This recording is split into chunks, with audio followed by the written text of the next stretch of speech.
In today's video, I'm going to teach you how to add discounts and taxes in Proposify pricing table. Start by opening a new browser window and searching for Proposify. From the search results, click the official Proposify website. Once you're there, log in with your account. After logging in, you'll land on the Documents tab. This is your hub for all proposals. Locate the proposal that contains the pricing table you want to work with, then click the proposal name to open the document. Inside the proposal, scroll to the pricing table. To add a discount, head to the bottom of the table where you see the subtotal and total lines.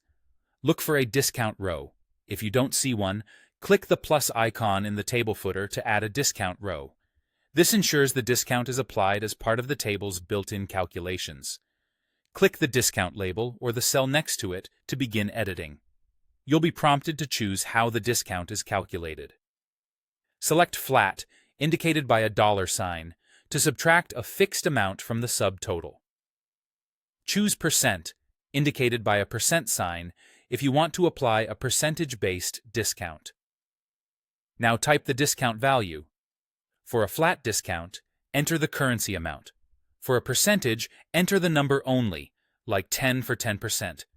As soon as you enter it, Proposify updates the totals automatically. Note that a percentage discount applies to the subtotal above, so you can quickly verify the math by comparing the subtotal, the discount, and the new total. Next, let's add tax. In the same footer area of the pricing table, click the plus icon and select Tax if a tax row isn't already present. Then click into the tax cell in the footer to edit it. Choose whether the tax should be calculated as a flat amount or as a percentage, depending on your needs. Enter the tax value just like you did for the discount. For percentage-based tax, type the rate, such as 8.25 for 8.25%, and the system will calculate the tax automatically. If you're combining discounts and taxes, the tax is calculated using the current subtotal after any discount has been applied, so the total should reflect the correct order of operations. Take a moment to review the updated totals at the bottom of the table. If something doesn't look right, double-check whether you picked flat or percent and confirm that only one discount and one tax row are active, as duplicates can lead to unexpected totals. And that's all you need.